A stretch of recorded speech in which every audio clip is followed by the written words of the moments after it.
बिस्मिल्लाहिर्रहमानिर्रहीम। अस्सलाम वालेकुम। कैसे हैं आप सब लोग? उम्मीद है खैरियत से होंगे। कल मैंने आप लोगों को बताया था टर्पिनॉइड्स के बारे में, क्या होते हैं, कहाँ से हम उनका नाम ड्राइव करते हैं और उनकी क्या डेफिनेशन थी, मॉडर्न डेफिनेशन क्या थी, ईच एंड एवरीथिंग टर्पिनॉइड्स के बारे में, और उसका फार्मूला क्या था, उसकी एग्जांपल्स क्या थी। कल मैंने टर्पिनॉइड्स के बारे में हर चीज़ आपको क्लियर कर दी थी। आज का जो हमारा सेकंड लेक्चर है वो है क्लासिफिकेशन ऑफ टर्पिनॉइड्स, कि हम टर्पिनॉइड्स को क्लासीफाई कैसे करते हैं, किस बेस पे करते हैं, क्या क्या उसकी रीजंस होती हैं।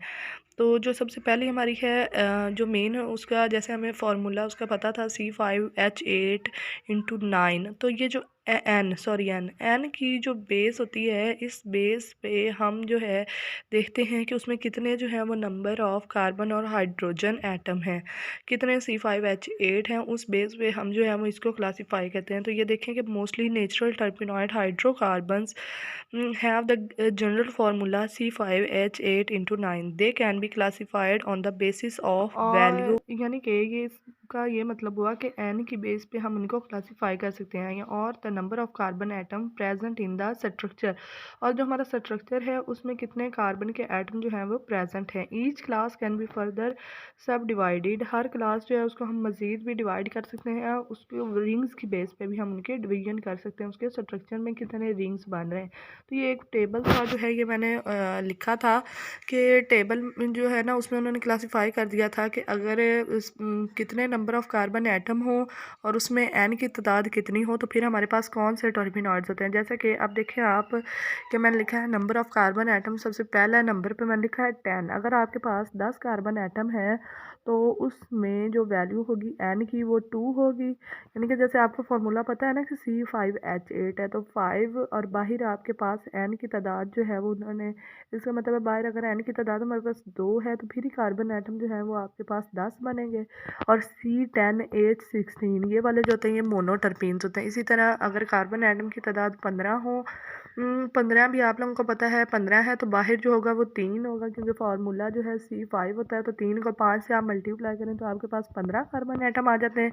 तो ये वाले जो होते हैं वो सेस्क्यूटर्पिनॉइड्स होते हैं। इसी तरह अगर आपके पास 20 होंगे तो 20 का जो होता है वो 4 होंगे, और वो आपके पास C20H32 आ जाता है, इसको हम डाई टर्पिनॉइड्स कहते हैं। 5 होंगे तो 25 कार्बन एटम होंगे, इसको हम सेस टर्पिनॉइड्स कहते हैं।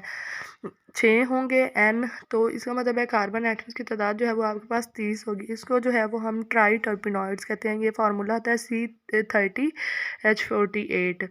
8 होंगे एन की तादाद, इसका मतलब है कि वो आपके पास 40 होंगे, और इसको हम टेट्रा टर्पिनॉइड कहते हैं, C40H64। इसी तरह अगर आपके पास नंबर ऑफ़ कार्बन एटम जो है वो 8 से ग्रेटर होंगे, सॉरी एन की तादाद अगर आपके पास 8 से ग्रेटर होगी तो कार्बन एटम की तादाद भी 40 से ग्रेटर होगी, तो उसको हम पॉलीटर्पिनॉइड कहते हैं, C5H8 × N। ये जो टेबल बना हुआ है ये है कि उसमें कितने जो हैं वो आपके पास कार्बन एटम है, या एन की तादाद कितनी है। अब जो आगे ये तो थी ये एन की तादाद की बेस पे जो है वो उसकी क्लासिफिकेशन हुई है। अब जो आगे हमारे पास क्लासिफिकेशन है वो जो है वो on the basis of a cyclic rings present, के कितने उसमें साइक्लिक रिंग प्रेजेंट होते हैं, उन रिंग्स की बेस पे भी उसकी क्लासिफिकेशन होती है। सबसे पहले जो होता है वो ए साइक्लिक टर्पिनॉइड्स होते हैं। ये वाले जो होते हैं ये एक ओपन स्ट्रक्चर होते हैं और इसमें कोई रिंग नहीं होता। इस किस्म के जो टर्पिनॉइड्स होते हैं इसमें कोई रिंग नहीं होता, ओपन स्ट्रक्चर बनते हैं, इनको हम ए साइक्लिक फिर जो टर्पिनॉइड्स हमारे कहते पास हैं। दूसरा आ जाता है वो आते हैं बाईसाइक्लिक टर्पिनॉइड्स। इसमें जो होते हैं वो 2 रिंग्स होते हैं, जैसे उसका नाम ही बता रहा है बाईसाइक्लिक मतलब 2 रिंग्स होंगे। और तीसरा आ जाता है आपके पास ट्राईसाइक्लिक टर्पिनॉइड्स। इसमें जो होते हैं वो 3 तरह के जो होते हैं वो रिंग्स होते हैं, 3 रिंग्स होंगे। इस बेस पे जो है वो हमने उसको नेम जो है वो ट्राईसाइक्लिक दिया हुआ है। इसके बाद जो अगली टाइप है वो है मोनोसाइक्लिक अब टर्पिनॉइड्स। मोनोसाइक्लिक टर्पिनॉइड्स का मतलब क्या होता है? मोनो मीन एक, इसका मतलब है कि मोनोसाइक्लिक टर्पिनॉइड्स में जो था वो एक रिंग होता है। इसकी आगे जो है वो उन्होंने आगे फर्दर टाइप्स बताई हुई हैं। मोनोसाइक्लिक टर्पिनॉइड्स की आगे 2 टाइप्स होती हैं, एक जो होती है वो एसाइक्लिक मोनोटर्पिनॉइड्स होती है, और एक जो होती है मोनोसाइक्लिक मोनोटर्पिनॉइड्स होते हैं। जो एसाइक्लिक मोनोटर्पिनॉइड्स होते हैं उनमें आपके पास आ जाता है सिट्रॉल आ जाता है, नियोल आ जाता है, और मायरसिन आ जाता है। ये देखें आप, सिट्रॉल जो होता है इसमें भी एक रिंग है, जर्नियोल जर्नियोल जो होता है इसमें भी 2 रिंग है, और मायरसिन जो होता है इसमें भी, सॉरी, इनमें जर्नियोल में भी 1 रिंग है और मायरसिन जो होता है इसमें भी आपके पास 1 रिंग है। उसके बाद जो है वो मोनोसाइक्लिक मोनोटर्पिनॉइड्स, यानी कि मोनोसाइक्लिक 1 रिंग वाले ये भी होंगे। इसमें जो है वो लिमोनिन आ जाता है, अल्फा टर्पिनियोल आ जाता है और मेथनॉल आ जाता है।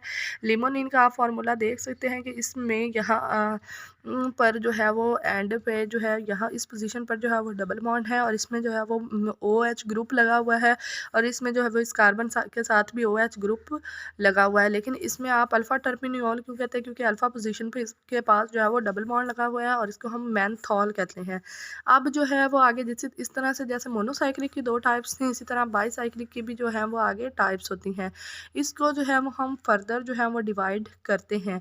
इसमें जो है वो आपके पास जो है वो 6+3 और 6+4 की भी रेशो आ जाती है, और 6+5 की भी, मतलब इस पोजीशन पर इसके पास जो है वो बॉन्ड लगा हुआ होता है, 6 और 3 की पोजीशन पे लगा हुआ होगा। इसमें भी आप ये देख सकते हैं कि 3 और 6 की पोजीशन पे भी अंदर की तरफ लगा हुआ है। इसको जो है वो थुजेन कहते हैं, और ये हमारे पास जो है वो केरेन आ जाता है।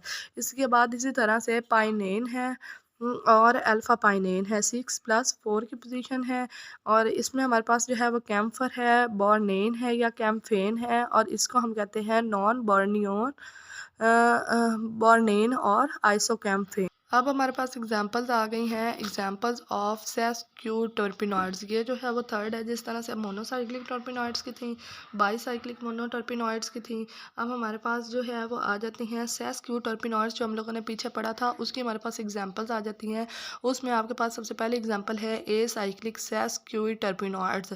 उसमें आप देखें उसकी एग्जांपल है फर्निसियोल। फर्निसियोल में जो होता है वो COOH ग्रुप जो है ये लगा हुआ है, और आपके पास जो है ये जो है वो एक बना हुआ है मोनोसाइक्लिक कंपाउंड है। उसके बाद जो है वो मोनोसाइक्लिक सेस्क्यू टर्पिनॉइड है। इसमें भी आप, इसका नेम है जी जिंजीबीरिन है, ये भी आपके पास एक एग्जांपल है। उसके बाद आ गई बाईसाइक्लिक सेस्क्यू टर्पिनॉइड्स, और इसका जो है वो आपके पास कैडीन है। आगे इसी तरह आपके पास जो है वो डाइटर्पिनॉइड्स आ जाते हैं। उसमें भी आपके पास डाइटर्पिनॉइड्स की भी 2 एग्जांपल्स होती हैं, ए साइक्लिक और मोनोसाइक्लिक डाइटर्पिनॉइड्स। ए साइक्लिक में आप देख लें कि उसमें कोई जो है वो रिंग नहीं है, ए मीन बगैर होता है, रिंग के बगैर है, और इसकी एग्जांपल है आपके पास फाइटॉल है। और उसके बाद जो है वो मोनोसाइक्लिक डाइटर्पिनॉइड्स में देखें तो आपके पास जो है ये विटामिन ई का भी फार्मूला आ जाता है, और इसमें जो है वो उन्होंने मतलब आप देख सकते हैं कि ये जो है वो डाइटर्पिनॉइड्स है।